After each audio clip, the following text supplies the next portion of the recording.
Aristophanes, The Clouds. At the back of the stage are two buildings, the house of Strepsiades and Fronticiteron, Irion. The interior of the first is exposed to view by means of the excyclima. Strepsiades and Pheidippides discovered in bed. Oh dear, oh dear! O Lord, O Zeus, these nights, how long they are! Will they ne'er pass? Will the day ne'er come? Surely I heard the cock crow hours ago, yet still my servant snores. These are new customs, O ware of war, for many various reasons. One fears in war even to flog one's servants. And here's this hopeful son of mine, wrapped up, snoring and sweating under 5 thick blankets. Come, we'll wrap up and snore in opposition. Tries to sleep. But I can't sleep a wink, devoured and bitten by ticks and bugbears, duns and racehorses, all through this son of mine. He curls his hair, and sports his thoroughbreds, and drives his tandem. Even in dreams he rides, while I'm ruined, now that the moon has reached her 20ths, and paying time comes on. Boy, light a lamp, and fetch my ledger. Now I'll reckon up. Who are my creditors, and what I owe them? Come, let me see them. 50 pounds to Passius? Why 50 pounds to Passius? What were they for? Oh, for the hack from Corinth. Oh dear, I wish my eye had been hacked out before. You are cheating, Philon. Keep to your own side. Ah, there it is. That's what has ruined me. Even in his very sleep he thinks of horses. How many heats do the war chariots run?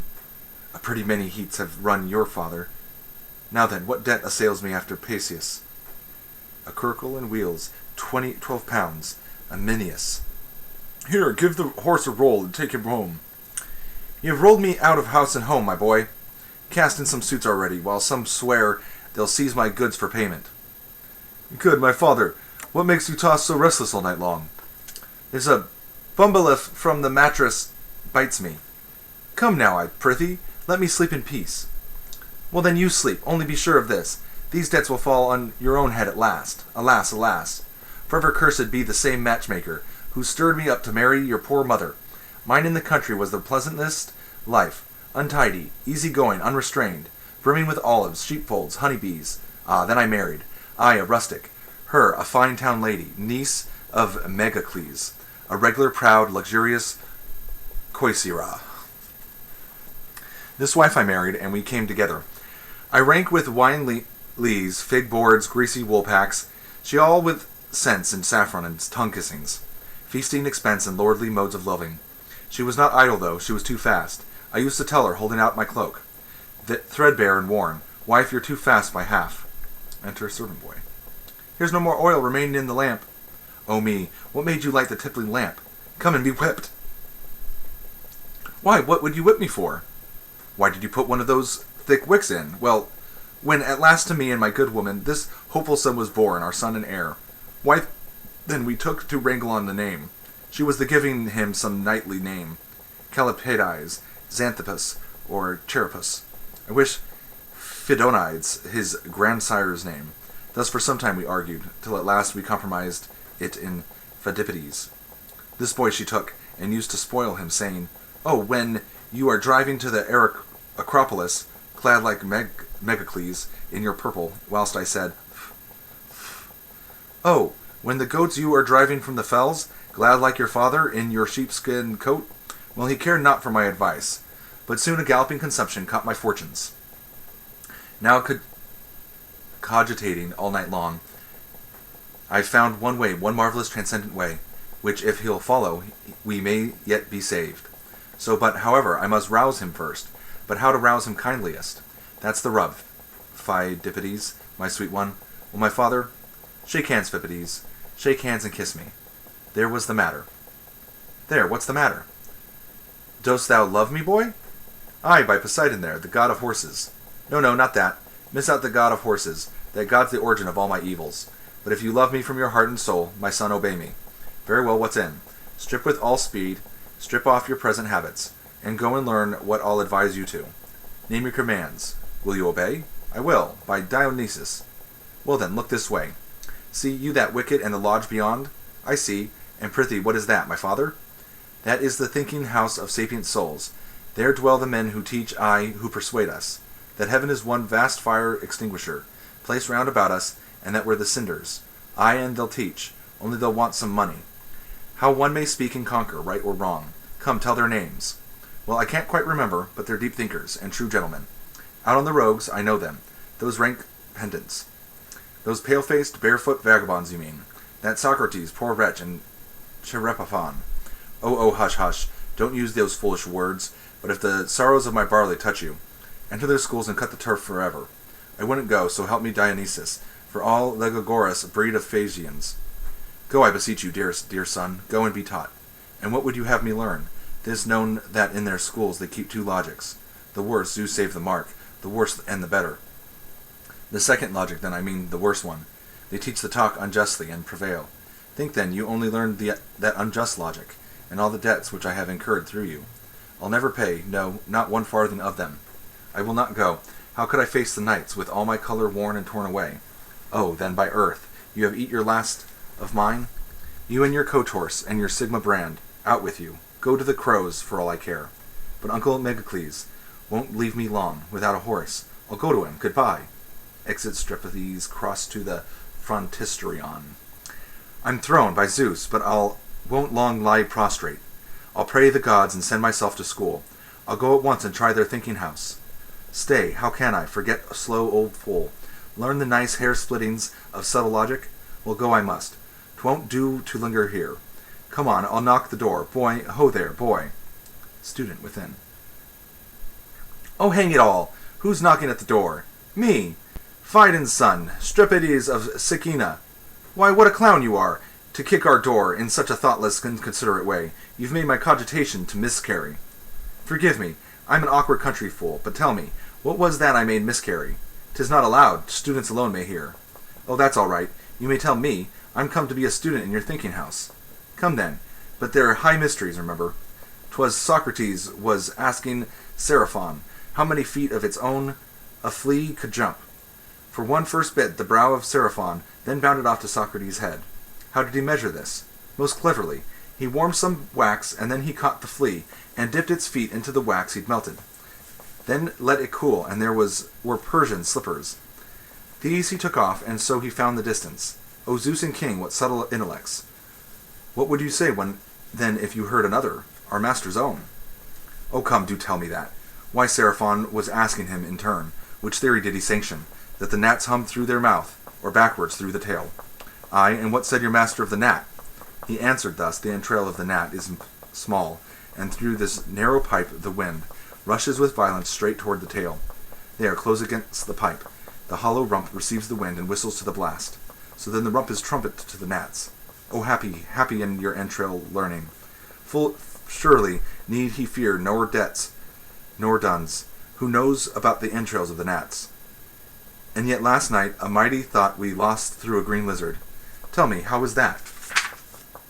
Why, as himself, with eyes and mouth wide open, mused on the moon, her path and revolutions, a lizard from the roof squirted full on him. Hee hee hee! I like the lizard spattering Socrates. Then yesterday, poor we'd got no dinner. Ha! What did he devise to do for barley? He sprinkled on the table some fine ash, he bent a spit, he grasped it compass-wise, and flinched a mantle from the wrestling school. Good heavens! Why, Thales was a fool to this. Oh, open, wide and study the study door.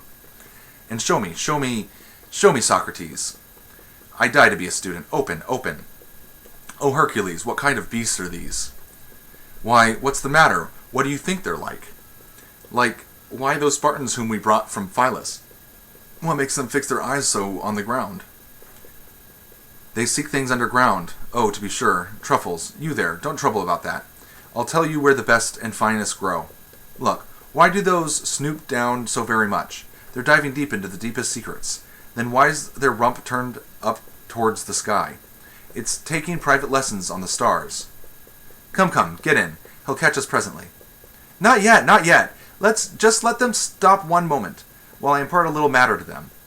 No, they must go in. 'Twould never do to expose themselves too long to the open air. Oh, by the gods, now, what are these? Do tell me.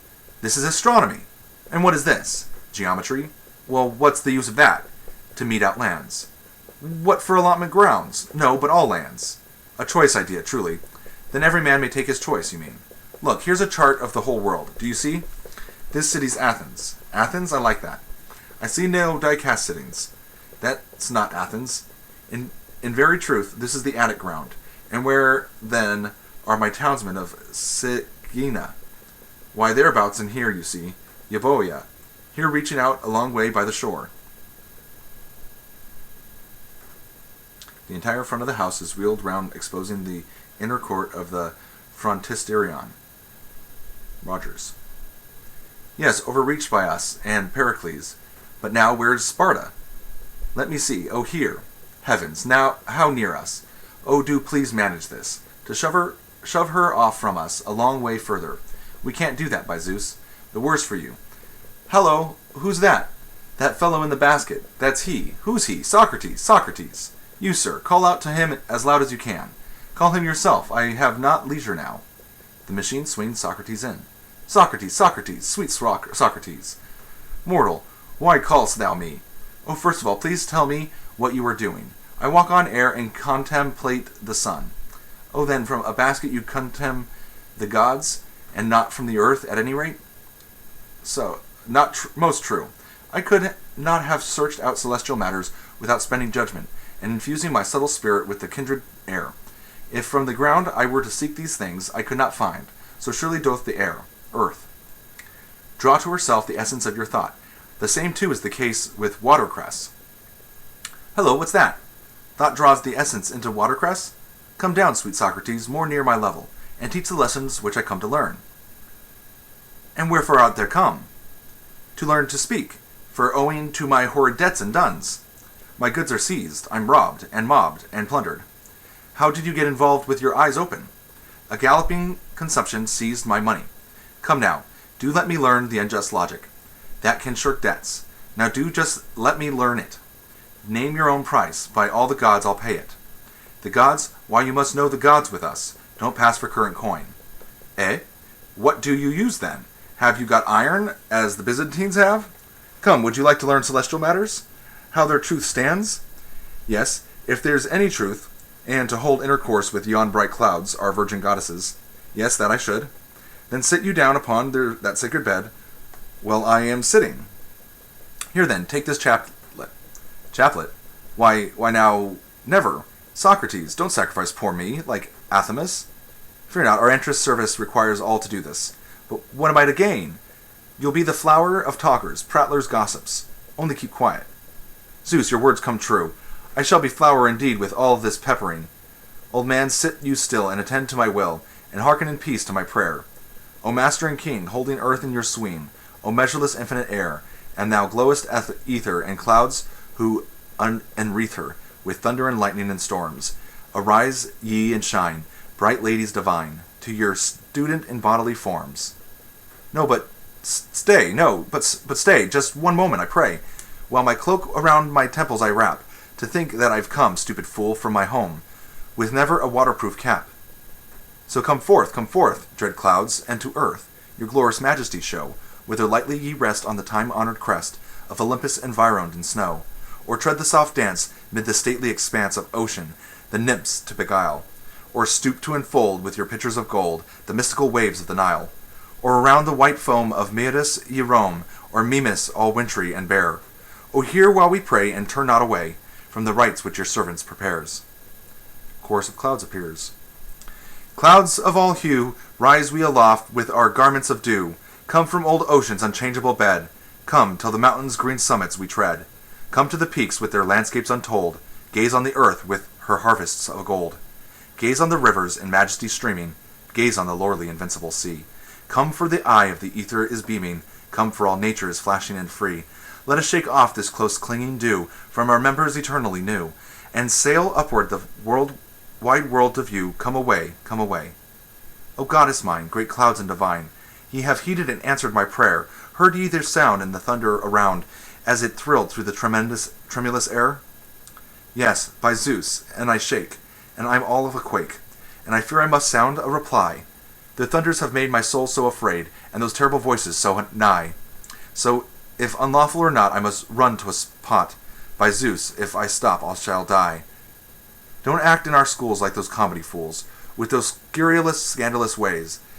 Deep silence be thine, while this cluster divine their soul-stirring melody raise. Come then with me, daughters of mist, to the land of the free. Come to the people whom Phallus hath blessed. Come to the soil where the mysteries rest. Come where the glorified temple invites the pure to partake of its mystical rites. Holy the gifts that are brought to the gods, shrines with festoons and with garlands are crowned. Pilgrims resort to the sacred abodes, gorgeous the festivals all the year round. And the Bromian rejoices in spring, when the flutes with their deep music ring, and the sweetly toned choruses sing. Come away, come away. O Socrates, pray, by all the gods, say, for I earnestly long to be told, who are these that reside with such grandeur and might? Are they glorified mortals of old? No mortals are there, but clouds of the air, great gods who the indolent fill. These grant us discourse and logical force, and the art of persuasion instill. And phrases strange, and a power to arrange, and a marvelous judgment and skill. So then when I heard their omnipotent word, my spirit felt all of a flutter, and it yearns to begin subtle cobwebs to spin, and about metaphysics to stutter, and together to glue an idea or two, and battle away in replies. So if it's not wrong, I earnestly long to behold them myself with my eyes. So look up in the air towards Parneus out there, for I see they will pitch before long, these regions about. Where? Point me them out. They are drifting, an infinite throng, and their long shadows quake over valley and brake. Why? Whatever's the matter today? I can't see, I declare. By the entrance, look there. Ah, I just got a glimpse, by the way. There, now you must see how resplendent they be, or your eyes must be pumpkins, I vow. Ah, I see them proceed. I should think so indeed. Great powers, they fill everything now. So then till this day that celestials were they, you never imagined or knew. Why, no, on my word, for I always had heard they were nothing but vapor and dew. Oh, then I declare, that can't be aware, that 'tis these who the sophists protect. Prophets sent beyond sea, quacks of every degree, fops signet and jewel bedecked, astrological knaves and fools who their staves of the rams proudly rehearse. 'Tis the clouds who all these support at their ease, because they exalt them in verse. 'Tis for this, then, they write of the onrushing might, o' the light stampin' rain-droppin' cloud, and the thousand black curls whilk the tempest whirls. And the thunder blast stormy and loud, and birds o' the sky floating upwards on high, and air water leadies, which droon we, their saft falling drew the grand ether say blue, and then return they gulp doon huge goblets o' fish, and bountiful dishes, o' mavises prime for their season. And is it not right such praise to requite? Ah, but they tell me, then, what is the reason, that if you say, they are clouds, they today, as women appear to our view. For the ones in the air are not women, I swear. Why, what do they seem then to you? I can't say very well, but they straggle and swell, like fleeces spread out in the air. Not like women they flit, no, by Zeus, not a bit. But these have got noses to wear. Well, now then, attend to this question, my friend. Look sharp and propound it to me. Didst thou never espy a cloud in the sky, which a centaur or leopard might be, or a wolf or a cow? Very often I vow, and show me the cause I entreat. Why, I tell you that these become just what they please, and whenever they happen to meet, one shaggy and wild, like the tangle-haired child of old Xenophantes, their rule is at once to appear like centaurs, to jeer the ridiculous look of the fool. What then do they do if Simon they view, that fraudulent harpy to shame? Why, his nature to show us mortals below a wolfish appearance they frame. Oh, they then, I ween, having yesterday seen Cleonymus quaking with fear, him who threw off his shield as he fled from the field, metamorphosed themselves into deer. Yes, and now they espy Sophocles nigh, and therefore a woman appear? Oh, then without fail, all hail and all hail, my welcome receive and reply, with your voices so fine, so grand and divine, magical queens of the sky. Our welcome to thee, old man, who wouldst see the marvels that science can show, and thou, the high priest of this subtly feast, Say, what would you have us bestow, since there is not a sage for whom we'd engage our wonders more freely to do, except it may be, for Prodicus he for his knowledge may claim them, but you, for that sideways you throw your eyes as you go, and are all affectation and fuss. No shoes will you wear, but assume the grand air on the strength of your dealings with us. O earth, what a sound, how august and profound, it fills me with wonder and awe. These then alone, for true deities own, the rest are all godships of straw. Let Zeus be left out, he's a god beyond doubt, come, that you can scarcely deny. Zeus indeed, there's no Zeus, don't you be so obtuse. No Zeus up aloft in the sky? Then you must first explain who it is sends the rain, or I really must think you are wrong. Well then, be it known that these send it alone. I can prove it by argument strong. Was there ever a shower seen to fall in an hour when the sky was all cloudless and blue? Yet on a fine day, when the clouds are away, he might send one according to you. Well, it must be confessed that chimes in with the rest, your words I am forced to believe. Yet before I have dreamed that the rain waters streamed from Zeus in his chamber pot sieve. But whence then, my friend, does the thunder descend, that does make my quake with affright? Why, 'tis they, I declare, as they roll through the air. What, the clouds? Did I hear you aright? Aye, for when to the brim filled with water they swim, by necessity carried along, they are hung up on high in the vault of the sky, and so by necessity strong. In the midst of their course they clash with great force, and thunder away without end. But it is not he who compels this to be. Does not Zeus the necessity send? No Zeus have we there, but a vortex of air. What, vortex? That's something, I own. I knew not before that Zeus was no more. But vortex was placed on his throne. But I have not yet heard to what cause you referred, the thunder's majestical roar. Yes, 'tis they, when on high full of water they fly, and then, as I told you before, by compression impelled, as they clash are compelled, a terrible clatter to make. Come, how can that be? I don't really see. Yourself as my proof I will take. Have you never then eaten the broth pudding you get, when the Panathenea comes round, and felt with that what might your bowels all night in turbulent resound? By Apollo, 'tis true, there's a mighty to do, and my belly keeps rumbling about, and the pudding begins to clatter within, and kick up a wonderful rout.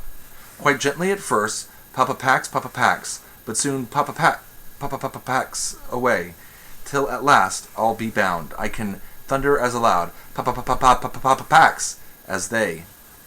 Shalt thou then a sound, so loud and profound, from thy belly diminutive send, and shall not the high and the infinite sky go thundering on without end? For both you will find on an impulse of wind, and similar causes depend. Well, but tell me from whom comes the bolt through the gloom, with its awful and terrible flashes, and wherever it turns, some it singes and burns, and some it reduces to ashes. For this 'tis quite plain, let who will send the rain, that Zeus against perjurers dashes. And how you old fool from a dark age's school, and an antediluvian wit, if they perjure they strike, and not all men alike, have they never Cleonemus hit? Then of Simon again and Theorus explain, known perjurers, yet they escape. But he smites his own shrine with his arrows divine, and Sunium, Attica's cape, and the ancient gnarled oaks. Now what prompted those strokes? They never forswore, I should say. Can't say that they do, your words appear true, whence comes from that thunderbolt prey. When a wind that is dry, being lifted on high, is suddenly pent into these, it swells up their skin like a bladder within, by necessity's chainless decrees, till compressed very tight it bursts them outright, and away with an impulse so strong, that at last by the force and the swing of its course, it takes fire as it whizzes along. This is exactly the thing I suffered one spring, at the great feast of Zeus, I admit. I'd paunch in the pot, but I wholly forgot about making the safety valve slit. So it sputtered and swelled, while the saucepan I held, till at last with a vengeance it flew. Took me quite by surprise, dung bespattered my eyes, and scalded my face black and blue. O thou who wouldst fain great wisdom attain, and comest to us in thy need, all Hellas around shall thy glory resound, such a preposterous life thou shalt lead. So thou art but endued with a memory good, and accompanied profoundly to think, and thy soul wilt injure all wants to endure, and from no undertaking to shrink, and art hardy and bold, to bear up against cold, and with patience a supper thou losest. Nor too much dost inclined to gymnastics and wine, but all lusts of the body refusest, and esteemest it best. What is always the test of a truly intelligent brain, to prevail and succeed whensoever you plead, and host of tongue conquest to gain. But as far as a sturdy soul is concerned, and a horrible restless care, and a belly that pines and wears away, on the wretchedest, frugalest fare, you may hammer and strike as long as you like, I am quite invincible there. Now then, you agree in rejecting with me the gods you believed in when young, and my creed you'll embrace. I believe in wide space, in the clouds, in the eloquent tongue. If I happen to meet other gods in the street, I'd show the cold shoulder, I vow, no libation I'll pour, not one victim more on their altars I'll sacrifice now. Now be honest and true, and say what we shall do, since we shall never fail to our aid, if you hold us most dear in devotion and fear, and will ply the philosopher's trade. O ladies divine, small ambition is mine, I only most modestly seek, out and out for the rest of my life to be best, of the children of Hellas to speak. Say no more of your care, we have granted your prayer, and know from this moment that none more acts shall pass through in the people than you shall favor from us you have won. Not acts, if you please, I want nothing of these. This gift you may quickly withdraw, but I wish to succeed, just enough for my need, and to slip through the clutches of law. This then you shall do, for your wishes are few, not many nor great your demands. So away with all care from henceforth, and prepare to be placed in our votary's hands. Then this will I do, confiding in you, for necessity presses me sore, and so sad is my life, twixt my cobs and my wife, that I cannot put up with it more. So now at your word I give and afford my body to these, to treat as they please, to have and to hold, in squalor and cold, in hunger and thirst, yea, by Zeus, at the worst, to be flayed out of shape from my heels to my nape, so long as my hide from my duns I escape, and to men may appear without conscience or fear, bold, hasty, and wise, a concocter of lies, a rattler to speak, a dodger, a sneak, a regular claw of the tables of law, a shuffler complete, well worn in deceit, a supple, unprincipled, troublesome cheat, a hangdog accursed, a bore with the worst, and the tricks of the jury court thoroughly versed. If all that I meet this praise shall repeat, work away as you choose, I will nothing refuse. Without any reserve, from my head to my shoes, you shan't see me wince through my gutlets, you mince. And these entrails of mine, for a sausage combine, served up for the gentlemen students to dine. Here's a spirit bold and high, ready armed for any strife. If you learn what I can teach of the mysteries of speech, your glory soon shall reach to the summit of the sky. And what am I to gain? With the clouds you will obtain the most happy, the most enviable life. It is possible for me such felicity to see.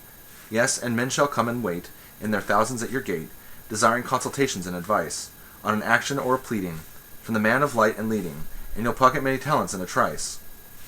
Here, take the old man, and do all that you can, your new-fashioned thoughts to instill, and stir up his mind with your notions refined, and test him with judgment and skill. Come now, you tell me something of your habits, for if I don't know them I can't determine what engines must bring to bear upon you. Eh? What? Not going to storm me, by the gods. No, I want to ask you a few questions. First, is your memory good? 2 ways by Zeus, if I'm owed anything, I'm mindful very. But if I owe, oh dear, forgetful very. Well then, have you the gift of speaking in you? The gift of speaking? No, of cheating, yes. No? How then can you learn?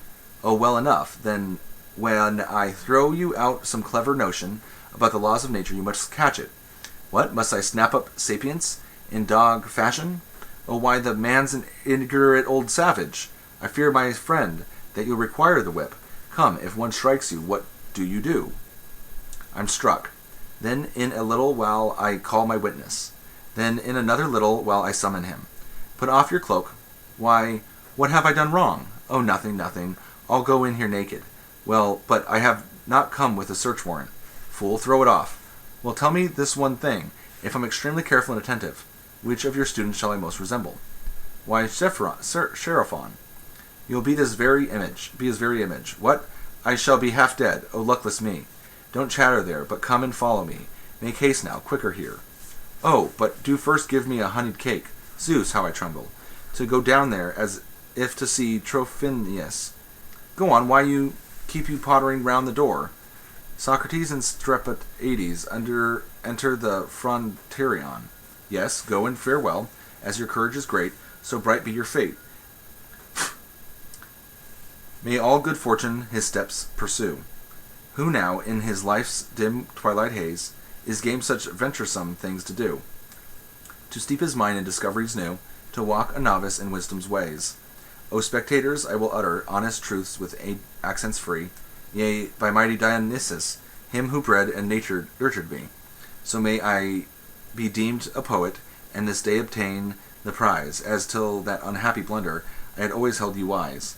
And of all my plays esteeming, this the wisest and the best, served it up for your enjoyment, which had more than all the rest, cost me thought, time, and labor, then most scandalously treated. I retired in mighty dungeon, by unworthy foes defeated. This is why I claim your critics, for whose sake I framed the play. Yet the clever ones amongst you, even now I won't betray. No, for ever since from judges, unto whom 'tis joy to speak, brothers profligate and modest gained the praise we fondly seek. When, for I was yet a virgin, and it was not right to bear, I expose it. Wherever I was before getting interrupted. I'm struck. Then in a little while I call my witness.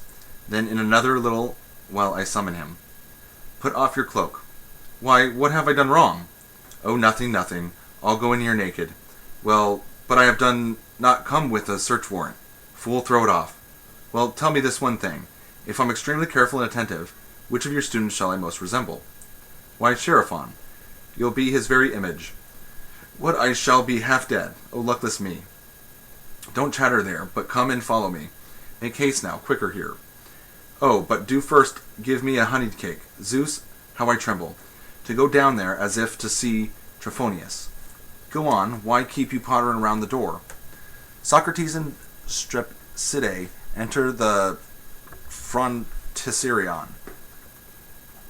Yes, go and farewell, as your courage is great. So bright be your fate. May all good fortune his steps pursue, who now in his life's dim twilight haze is game such venturesome things to do, to steep his mind in discoveries new, to walk a novice in wisdom's ways. O spectators, I will utter honest truths with accents free, yea, by mighty Dionysus, him who bred and nurtured me. So may I be deemed a poet, and this day obtain the prize, as till that unhappy blunder I had always held you wise, and of all my plays esteeming, this the wisest and the best, served it up for your enjoyment, which had, more than all the rest, cost me thought and time and labor. Then most scandalously treated, I retired in mighty dungeon. But unworthy foes defeated, this is why I blame your critics, for whose sake I framed the play, yet the clever ones amongst you, even now I won't betray. No, for ever since from judges, unto whom 'tis joy to speak, brothers profligate and modest gained the praise we fondly seek. When, for I was yet a virgin, and it was not right to bear, I exposed it, and another did the fondling nurse with care. But 'twas ye who nobly nurtured, ye who brought it up with skill. From that honor I proudly cherish, pledges of your sure goodwill. Now then comes its sister hither, like Electra in the play, comes in earnest expectation, kindred's minds to meet today. She will recognize full surely, if she finds her brother's tress, and observe how pure her morals, who, to notice her first dress, enters not with filthy symbols on her modest garments hung, jeering bald heads dancing ballets for the laughter of the young. In this play no wretched greybeard with a staff his fellow pokes, so obscuring from the audience all the poorness of his jokes. No one rushes in with torches, no one groans, oh dear, trusting in its genuine merits, comes this play before you hear. Yet, though such a hero poet, I, the bald head, do not grow curling ringlets, neither do I twice or thrice my pieces show. Always fresh ideas spark, always novel jests delight. Nothing like each other, save that all are most exceedingly bright. I am he who floored the giant, Slayon, in our hour of pride. Yet when down I scorned to strike him, and I left him when he died. But the others, when a handle once Hyperbolus did lend, trampled down the wretched caitiff and his mother without end. In his Maricus the Dracard, Eupolus the charge began, shamefully my knights distorting, as he is a shameful man. Tacking on the tipsy beldame, just the ballet dance to keep. Phrenicus, prime invention, eat by monsters of the deep. Then Hermippus on the caitiff opened all his little skill, and the rest upon the caitiff are their wits exhausting still. And my smile to pilfer, of the eels they all combine. Whoso laughs at their productions, let him not delight in mine. But for you who praise my genius, you who think my writings clever, ye shall gain a name for wisdom, yea, forever and ever. O mighty God, O heavenly King, first unto thee my prayer I bring. O come, Lord Zeus, to my choral song, and thou, dread power, whose resistless hand heaves up the sea and the trembling land. Lord of the trident, stern and strong, and thou who sustainest the life of us all, come either our parent, O come to my call, and thou who floodest the world with light, guiding thy steeds through the glittering sky, to men below and to gods on high, a potentate heavenly bright. A most sapient wise spectator, hither turn attention due, we complain of sad ill treatment, we've a bone to pick with you. We have ever helped your city, helped with all our might and main, yet you pay us no devotion, that is why we now complain. We who always watch around you, for if any project seems ill-concocted, then we thunder. Then the rain comes down in streams, and remember very lately how we knit our brows together. Thunders crashing, lightnings flashing, never was such awful weather, and the moon in haste eclipsed her, and the sun in anger swore. He would curl his whip within him, and give light to you no more. Should you choose that mischief worker, Cleon, whom the gods abhor, tanner, slave, and Paphlagonian, to lead out your host to war. Yet you choose him. For they say that folly grows best and finest in this city. But the gracious gods dispose always all things for the better, causing errors to succeed, and how this sad job may profit. Surely he who runs may read. Let the cormorant be convicted, in command of bribes and theft. Let us have him gagged and muzzled, in the pillory chained and left. Then again in ancient fashion, all that ye have erred of late, will turn out your own advantage, and a blessing to the state.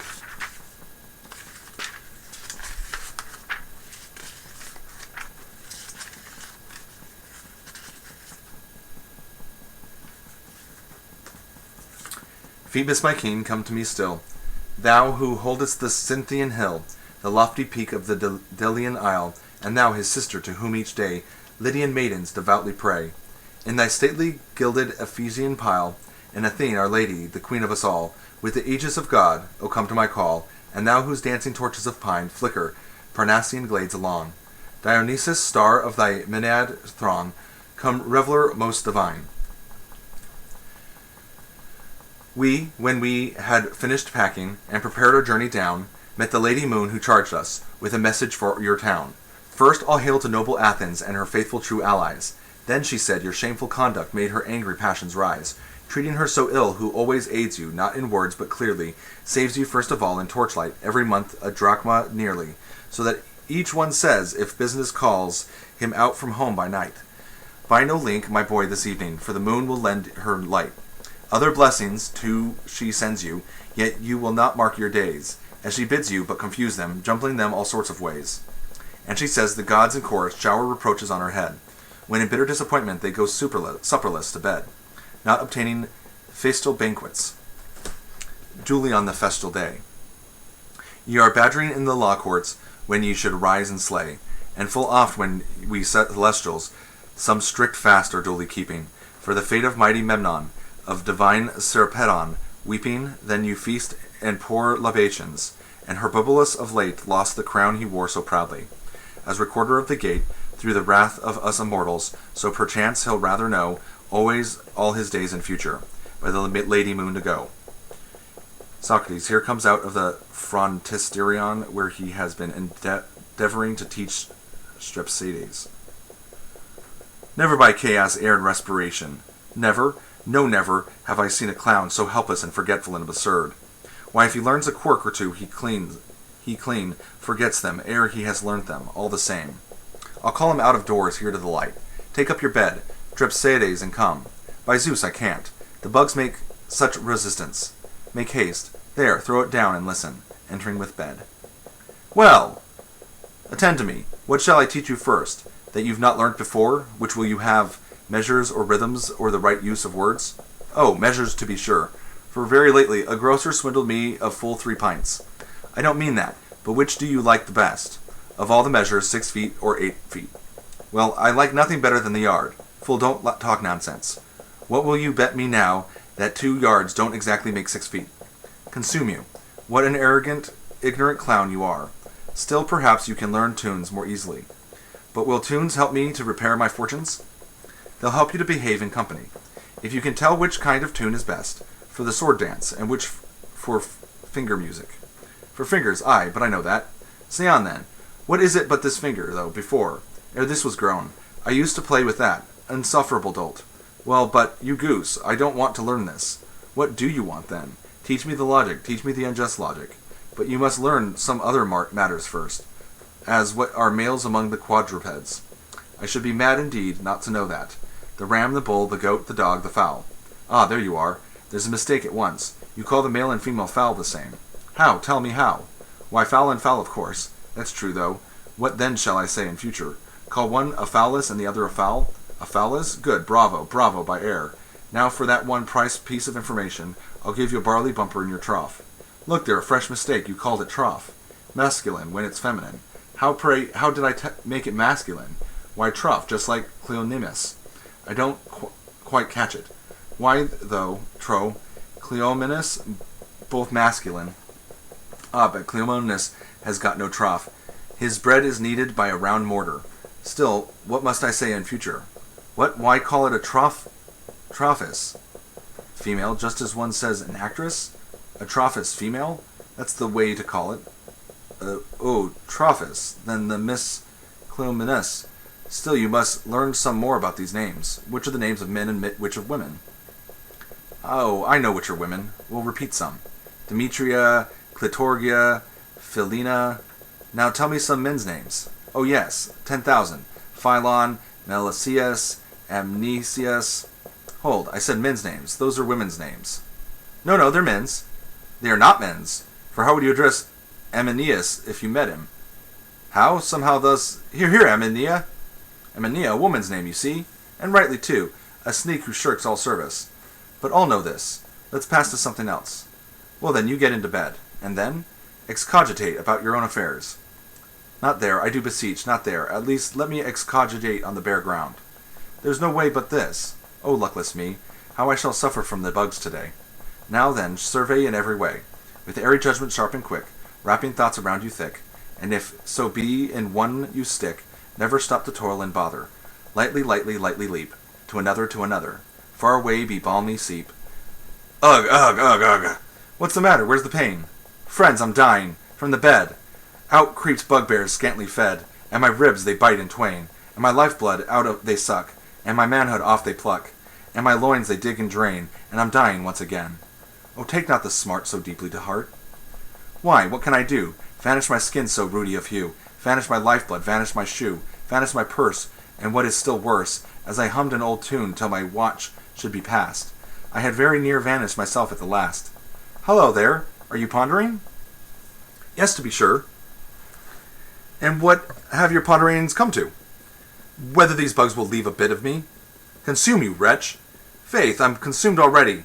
Come, don't flinch. Pull up the clothes again.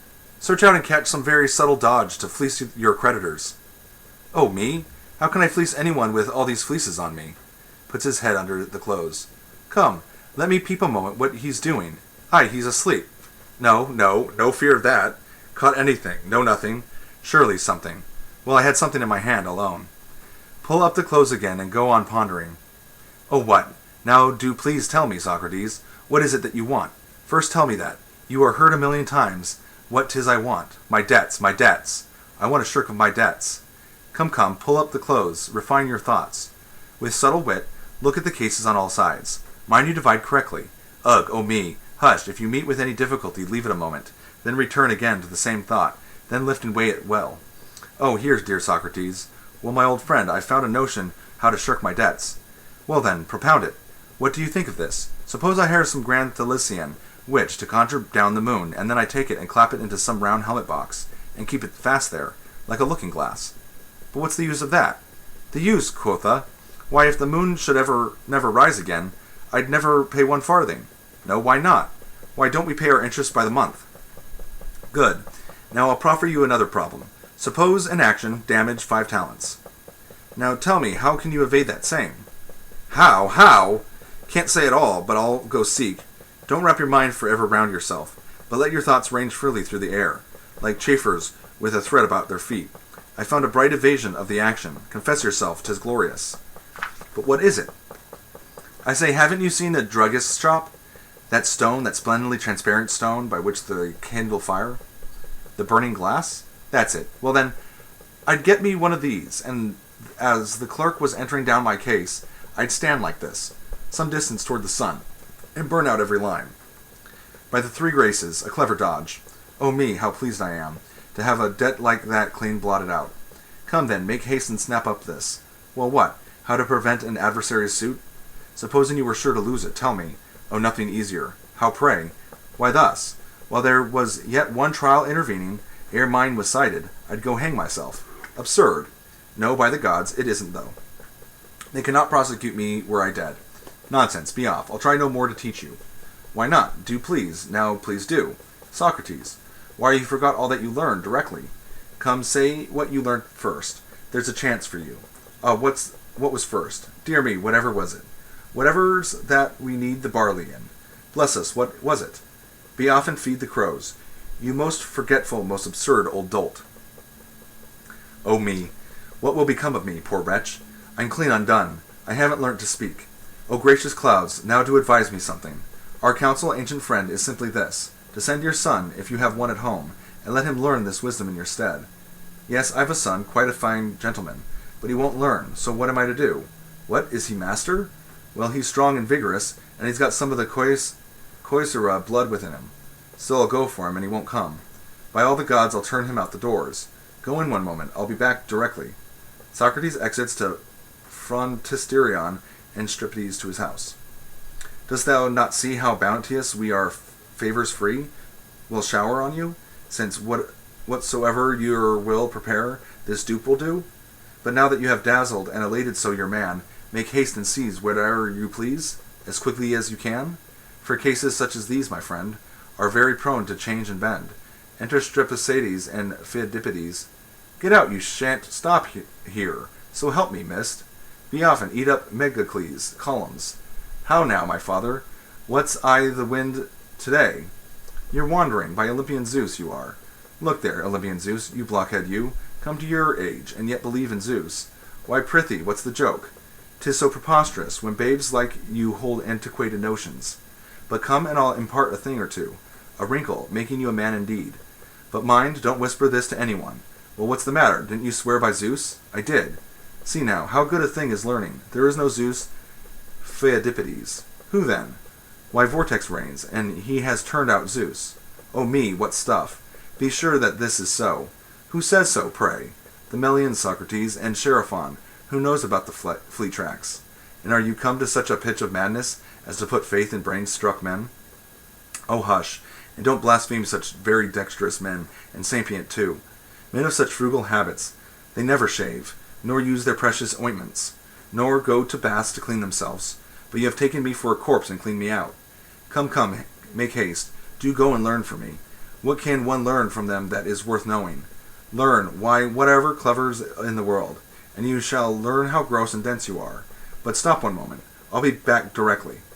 Oh me, what must I do with my mad father? Shall I indict him for his lunacy? Or tell the undertakers of his symptoms? Re-entering. Now then, you see this, don't you? What do you call it? That? Why, a fowl. Good. Now then, what is this? That's a fowl too. What, both? Ridiculous. Never say that again. But mind you always. Call this a fowless and the other a fowl. A fowless. This then are the mighty secrets you have picked up among those earth-bound born fellows. And lots besides. But everything I learn I straight forget. I'm so old and stupid. And this is what you have lost your mantle for? It's very absent sometime. 'Tisn't lost. And what have you done with your shoes and dotard you? Shoes, you dotard you. Like Pericles, all for the best, I've lost them.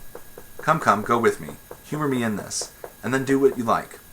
Ah, I remember how I to humor you, a coaxing baby, with the first obol which my judgeship fetched me, brought you a go-cart at the great Diasia.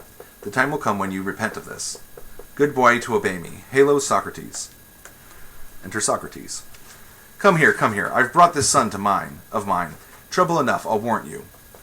Poor infant, not yet aware of my suspension wonders. You'd make a wondrous piece of ware suspended.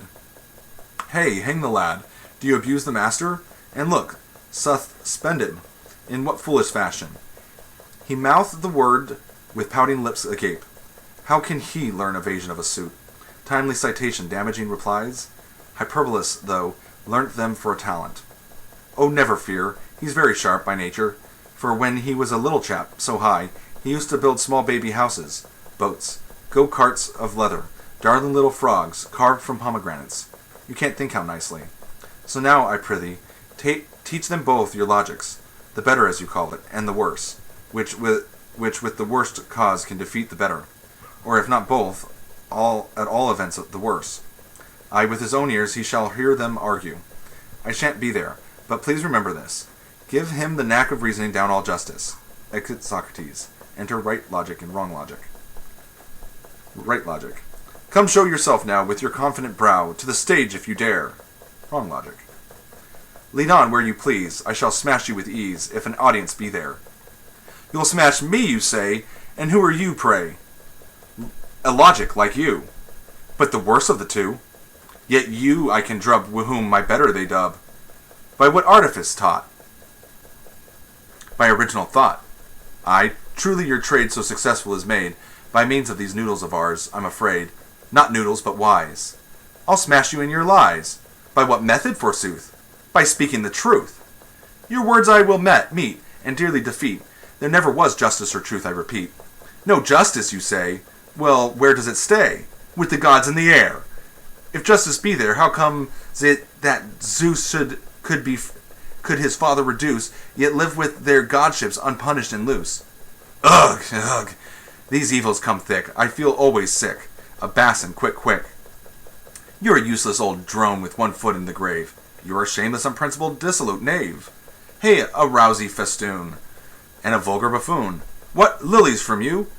And a parricide too. 'Tis with gold, you don't know it, you sprinkle my head. Oh, gold is it now, but it used to be lead. But now it's a grace and glory instead. You're a little too bold. You're a good deal too old. 'Tis through you I well know not a stripling will go to attend to the rules which are taught in the schools, but Athens one day shall be up to the fools. How squalid your dress! Yours is fine, I confess, yet of old, I declare, but a pauper you were, and passed yourself off our compassion to draw as a Telephus, Euripidean, well pleased from a beggarly wallet to gnaw at inanities Pandelatine. Oh me, for the wisdom you've mentioned in jest. Oh me, for the folly of you and the rest, who you to destroy their children employ. Him you shall never teach. You are quite out of date. If not, he'll be lost, and as he'll find to his cost, taught nothing by you but to chatter and prate. He raves as you see. Let him be. Touch me if you dare. I bid you beware. Forbear to wrangle and scold. Each of you show. You, what you taught their fathers of old, you let us know. Your system untried, that hearing each side, from the lips of the rivals the youth may decide, to which of your schools he will go.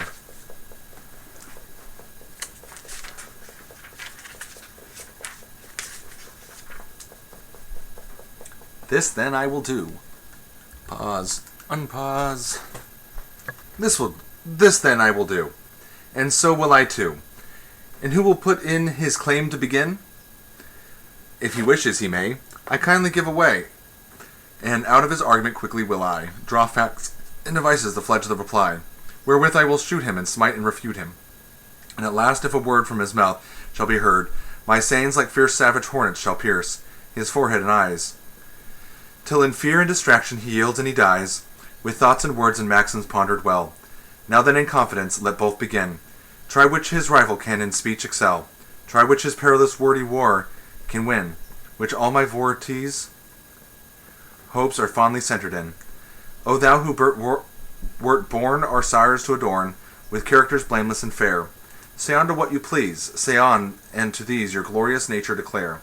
To hear then prepare for the discipline rare, which flourished in Athens of yore, when honor and truth were in fashion, with youth and sobriety bloomed on our shore. First of all, the old rule was preserved in our school, that boys should be seen and not heard. And then to the home of the harpist would come, decorous in action and word. All the lads of one town, though the snow peppered down, in spite of all wind and all weather, and they sang an old song as they paced it along, not shambling with thighs glued together. Oh, the dread shout of war, how it peals from afar, o'er palace the stormer adore, to some manly old air all simple and bare, which their fathers had chanted before. And should anyone dare the tune to impair, and with intricate twistings to fulfill, such as Phrynis in Spain and his long-winded train, perversely to quaver and trill, many stripes would he feel in return for his zeal as to genuine music of foe, and every one's thigh was forward and high as they sat to be drilled in a row, so that nothing the while, indecent or vile, the eye of a stranger might meet, and then with their hand they would smooth down the sand whenever they rose from their seat, to leave not a trace to themselves in the place for a vigilant lover to view. They never would soil their person with oil, but their inartificial and true, nor temper their throat to a soft mincing note, and sighs to their lovers addressed, nor laid themselves out, as they strutted about, to the wanton desires of the rest. Nor would anyone dare such stimulant fare as the head of the radish to wish, nor to make overbold with the food of the old, the anise and parsley and fish, nor dainties to quaff, nor giggle and laugh, nor foot within foot to enfold. Faugh! This smells very strong of some musty old song, and chirrupers mounted in gold, and slaughter of beasts, and old-fashioned feasts. Yet these are the precepts which taught the heroes of old to be hardy and bold, and the men who at Marathon fought.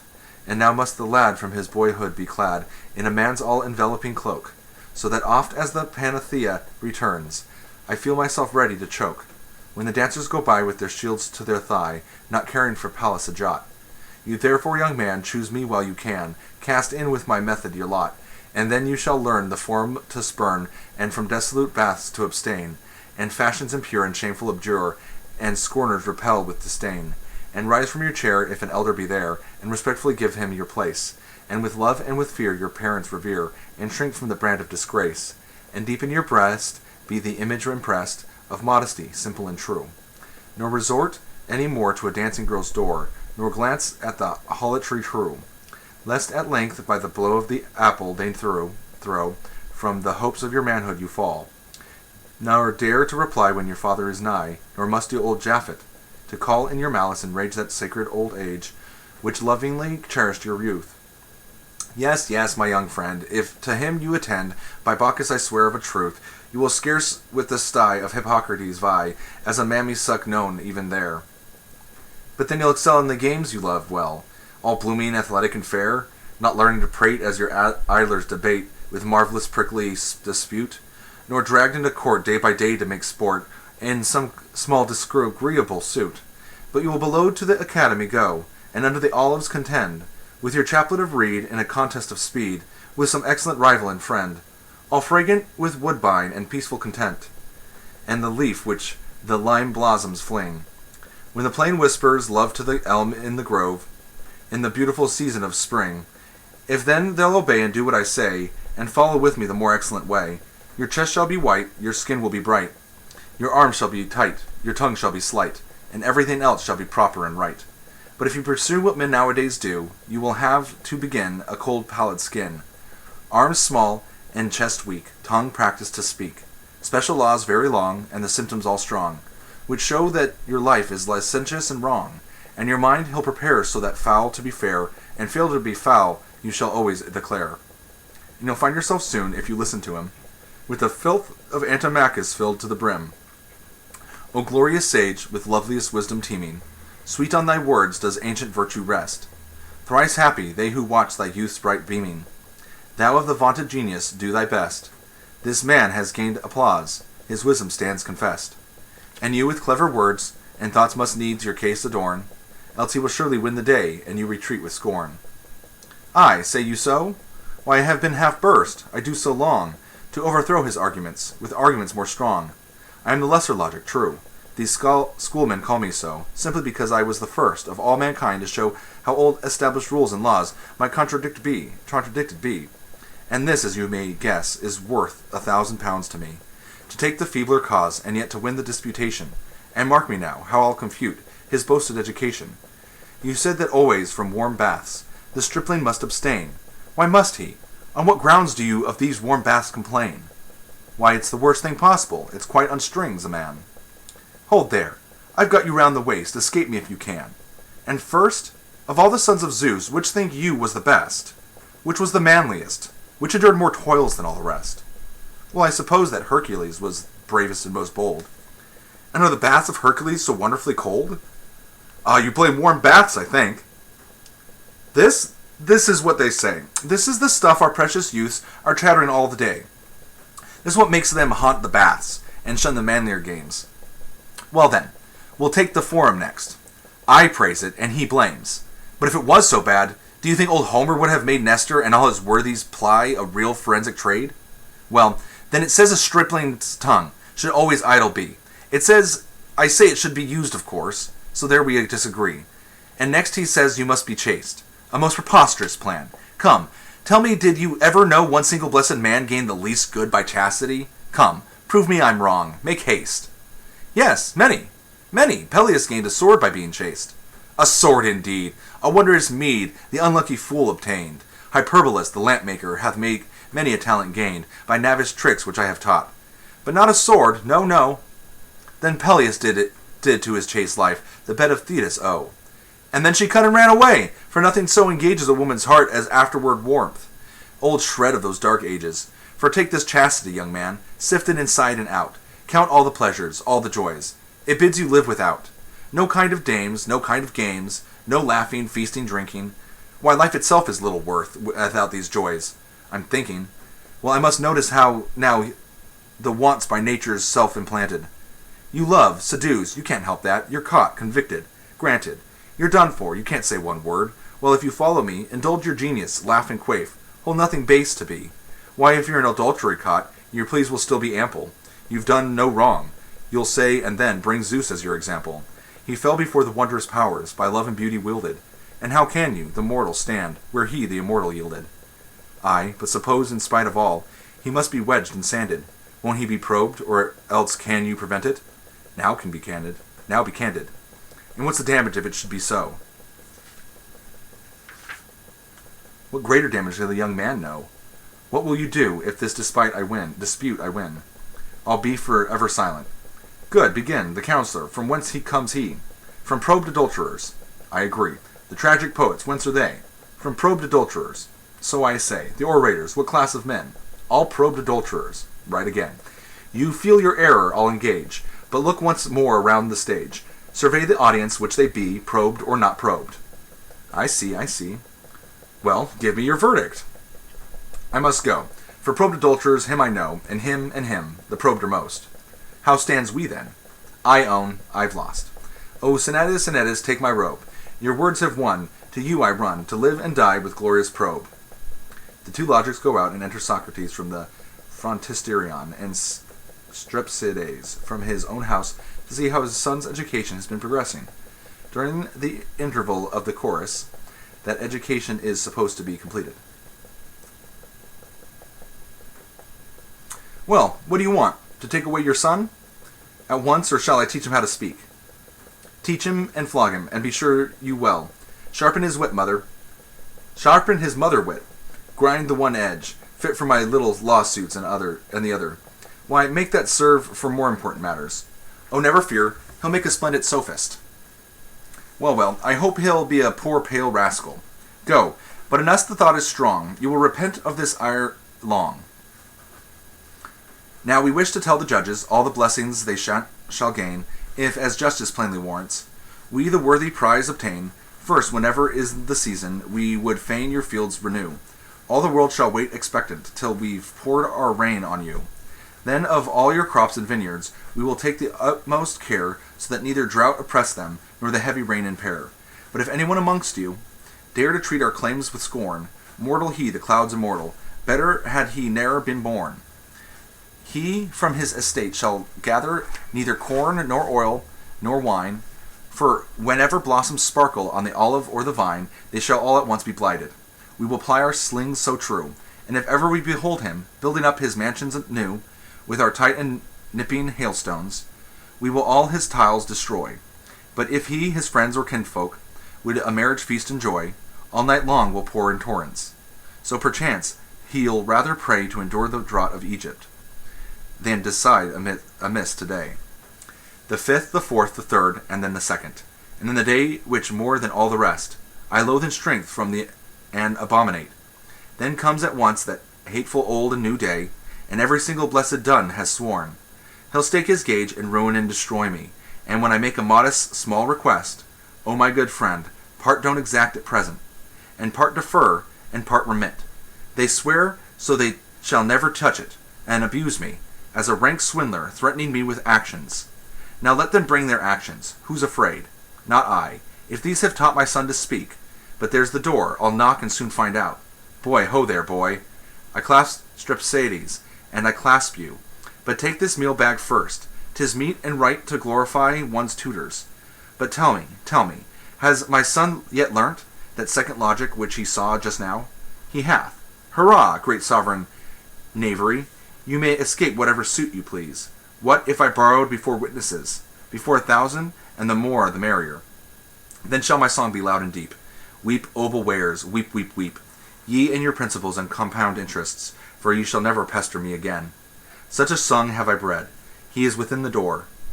Born to inspire my foemen with dread, born his old father's house to restore. Keen and polished of tongue is he. He my champion and guard shall be. He will set his old father free. Run you and call him forth to me. O my child, O my sweet, come out, I entreat. 'Tis the voice of your sire. Here's the man you require. Joy, joy of my heart. Take your son and depart. O come, my son, O dear, O dear. O joy to see your beautiful complexion. Ay, now you have an aspect negative, and disputative, and our native query shines forth there. What do you say? You've the true face, which rogues put on, of injured innocence. You have the regular Attic look about you. So now you save me, for 'twas you undid me. What is it ails you? Why, the old and new day. And is there such a day as old and new? Yes, that's the day they mean to stake their gauges. They'll lose them if they stake them. What do you think? That one day can be 2 days, both together. Why, can't it be so? Surely not, or else a woman might be at once be old and young. Still, the law says so. True, but I believe they don't quite understand it. You explain it. Old Solon had a democratic turn. Well, but that's nothing to the old and new. Hence, then he fixed that summonses be issued for these 2 days, the old one and the new one, so that the gauge be staked on the new month. What made him add the old, then? I will tell you. He wished the litigants to meet on that day, and compromise their quarrels. If they could not, they let them fight it out on the new month. Why then do magistrates receive the stakes on the old and the new instead of the new month? Well, I believe they act like the foretasters. They wish to bag the gauge as soon as possible, and thus they gain a whole day's foretaste of it. Aha, poor dupes! Why sit ye mooning there? Game for us, artful dodgers, you dull stones, you ciphers, lambskins, butts piled up together. Oh, my success inspires me, and I'll sing glad eulogies on me and thee, my son. Man, O blessed, most divine, what a wondrous wit is thine! What a son to grace thy line! Friends and neighbors, day by day, thus will say, when with envious eyes my suits they see you win. But first I feast you, so come in, my son, come in. Enter Passius and his witness. What? Must a man lose his own property? No, never, never. Better have refused with a bold face than be so plagued at this. See, to get paid by my own just debts, I am forced to drag you to bear witness, and what's worse, I needs must quarrel with my townsman here. Well, I won't shame my country while I live. I'll go to law, I'll summon him. Hello? To the next old and new. He named 2 days. You'll summon me. Bear witness, all. He named 2 days. You'll summon me. What for? The 50 pounds I lent you when you bought that iron gray. Just listen to the fellow. The whole world knows that I detest all horses. I swear you swore by all the gods to pay me. Well, now I swear I won't. Phidippus has learnt since then the unanswerable logic, and will you therefore shirk my just demands? Of course I will. Why else should he have learnt it? And will you dare forswear it by the gods? The gods indeed. What gods? Poseidon, Hermes, Zeus? By Zeus I would, though I have 2 pence halfpenny for the privilege. Oh, then confound you for a shameless rogue. Hollow, this butt should be rubbed down with salt. Zounds, you deride me. Why, 'twill hold your 4 gallons. You 'scape me not. By mighty Zeus and all the gods. I wonderfully like the gods. An oath by Zeus is sport to knowing ones. Sooner or later you'll repent of this. Come, do you mean to pay your debts, or don't you? Tell me, and I'll be off. Now do have patience. I'll give you a clear answer in one moment. What do you think he'll do? I think he'll pay you. Where is that horrid dun? Oh, here. Now tell me. What you call this? What I call that a trough. Heavens, what a fool! And do you want your money? I'd never pay 1 penny to a fellow. Who calls my trough this? Trough. So there's your answer. And you won't pay me? No, not if I know it. Come, put your best foot forward and be off. March off, I say, this instant. May I die? If I don't go at once and stake my gage. No, don't. The 50 pounds are lost enough. And really, on my word, I would not wish you to lose this too just for one silly blunder. Ah, me. Oh. Hello. Who's that making that horrible noise? Not one of Carnus's sniveling gods. Who cares to know what I am? What imports it? An all-starred man. Then keep it to yourself. O heavy fate, O fortune, thou hast broken my chariot wheels, thou hast undone me, Pallas. How has Timoleus been at you, man? Jeer me not, friend, but tell your worthy son to pay me back the money which I lent him. I'm in a bad way, and the times are pressing. What money do you mean? Why, what he borrowed. You are in a bad way, I really think. Driving my 4-wheel out I fell, by Zeus. You rave as if you'd fallen times out of mind. I rave? How so? I only claim my own. You can't be quite right, surely. Why, what mean you? I shrewdly guess your brains received a shake. I shrewdly guess that you'll receive a summons, if you don't pay my money. Well then, tell me, which theory do you side with, that the rain falls fresh each time, or the sun draws back the same old rain and sends it down again?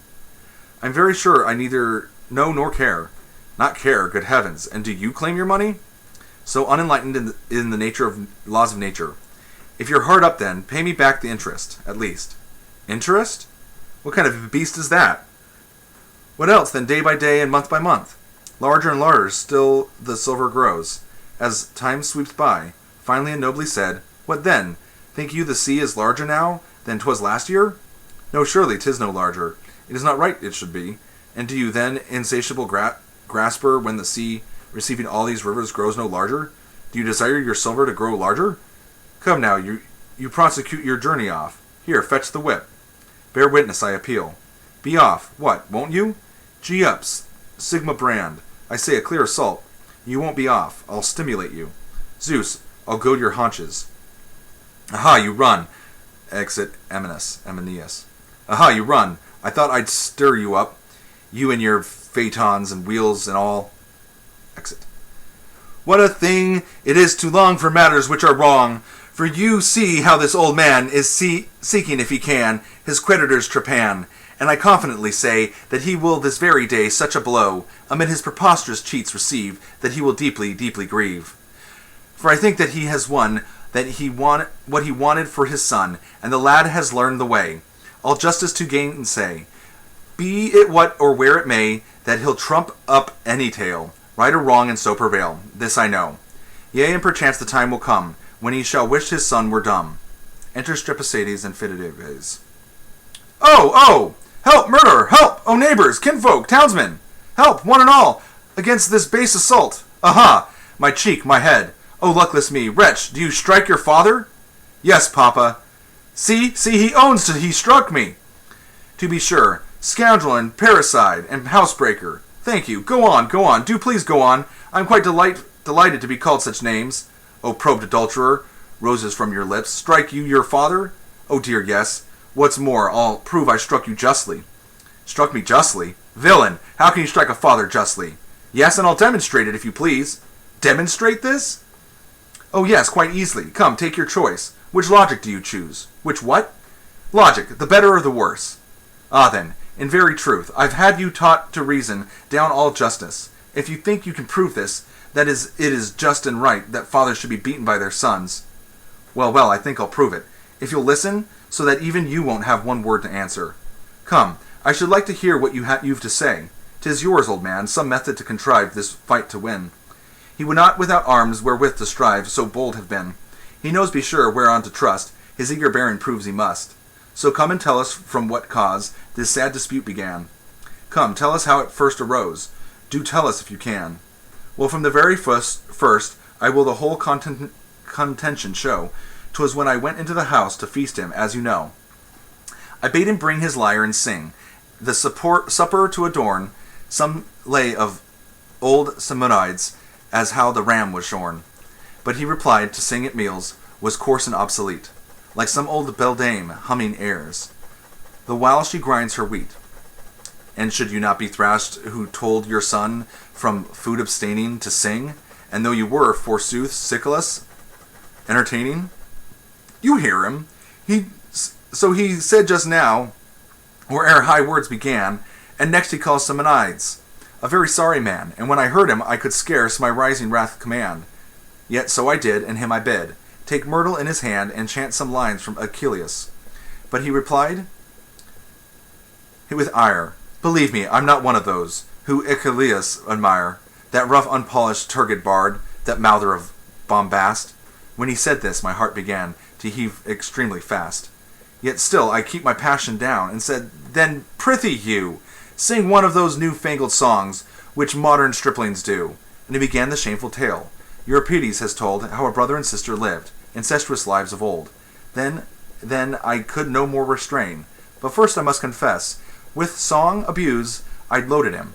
And so, as you may guess, we stormed and bandied threat for threat, till out at last he flew, and smashed and thrashed and thumped and bumped and bruised me black and blue.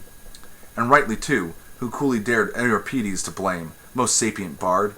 Most sapient bard, you! What's your fitting name? Ah, but he'll pummel me again. He will, and justly too. What, justly, heartless villain? When 'twas I who nurtured you. I knew your little lisping ways, how soon you'd hardly think. If you cried brie, I guessed your wants, and used to give you drink.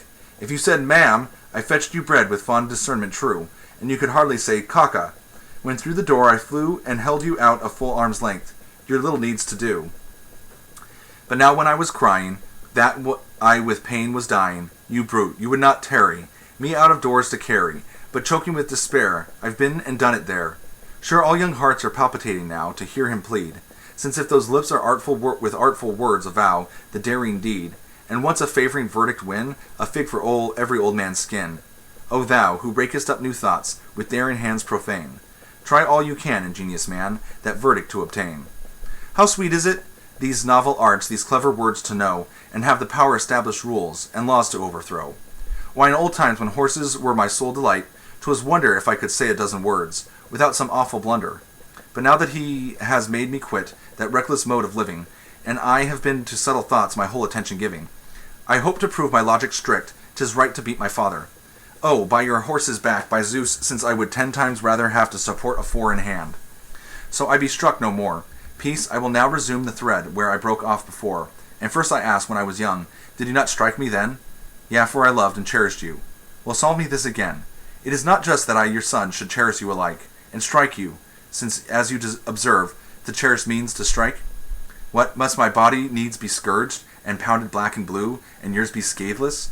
Was not I as much freeborn as you? Children are whipped, and shall not sires be whipped? Perhaps you'll urge the children's minds. Alone are taught by blows. Age is second childhood, then, that everybody knows, and as by old experience age should guide its steps more clearly, so when they err they surely should be punished more severely. But law goes everywhere for me. Deny it if you can. Well, was not he who made the law a man, a mortal, as you or I, who in old times talked over all the crowd? And think you that you to me or me the same is not allowed? To change it so that sons by blows should keep their fathers steady? Still, we'll be liberal, and blows which we've received already we will forget. We'll have no ex post facto legislation. Look at the gamecocks. Look at all the animal creation. Do not they beat their parents? Aye, I say then that in fact they are as we, except that they no special laws enact. So why don't you, if always where the gamecocks leads you follow, ascend your perch to roost at night, and dirt and ordure swallow? The case is different there, old man, as Socrates would see. Well, then you'll blame yourself at last. If you keep striking me, how so? Why, if it's right for me to punish you, my son, you can if you have got one, yours. Ay, but suppose I've none, then having gullied me you will die. Well, I've been flogged in vain. Good friends, I really think he has some reason to complain. I must concede he has put the case in quite a novel light. I really think we should be flogged unless we act aright. Look to a fresh idea then. He'll be my death, I vow, yet then perhaps you will not grudge, even when you suffer now. How will you make me like the blows which I received today? Yes, for I'll beat my mother too. What? What is it that you say? Why, this is worse than all. But what if as I prove the other, by the same logic I can prove 'tis right to beat my mother? Ay, what indeed, if this you plead, if this you think to win? Why then, for all I care, you may to the accursed pit convey yourself with all your learning new, your master and your logic too, and tumbled headlong in. O clouds, I owe all this to you. Why did I let you manage my affairs? Nay, nay, old man, you owe it to yourself. Why didst thou turn to wicked practices? Ah, but you should have asked me that before, and not have spurred a poor old fool to evil. Such is our plan. We find a man on evil thoughts intent, guide him along to aim and wrong, then leave him to repent. Hard words, alas, yet not more hard than just. It was not right unfairly to keep back the money that I borrowed. Come, my darling, come and destroy that filthy Cepharon and Socrates, for they've deceived us both. No, I will lift no hand against my tutors. Yes, do come, reverence, paternal Zeus. Look there, paternal Zeus. What an old fool. Is there a Zeus? There is. There is no Zeus. Young Vortex reigns, and he has turned out Zeus. No Vortex reigns. That was my foolish thought, all through this vortex here. Fool that I was to think a piece of earthenware a god. Well, rave away, talk nonsense to yourself. Exit. Oh, fool, fool, fool, how mad I must have been to cast away the gods for Socrates. Yet Hermes, gracious Hermes, be not angry, nor crush me utterly, but look with mercy on faults to which his idle talk hath led me, and lend thy counsel. Tell me, had I better plague them with lawsuits, or how else annoy them? Affects to listen. Good, your advice is good. I'll have no lawsuits. I'll go at once and set their house on fire. The parading rascals. Here, here, Xanthias. Quick, quick here. Bring your ladder and your pitchfork. Climb to the roof of their vile thinking house. Dig at their tiles, dig stoutly, and thou lovest me. Tumble the very house about their ears, and someone fetch me here a lighted torch, and I'll soon see it, boasters as they are. They won't repent of what they've done to me. First student. Within. Oh dear, oh dear. Now, my torch, send out a lusty flame. Man, what are you doing? What are you at there?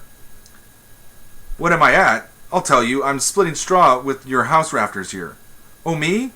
Who's been and set our house on fire? Who was it, think you, that you stole the cloak from? Oh, murder, murder! That's the very thing, unless this pick prove traitor to my hopes, or I fall down and break my blessed neck.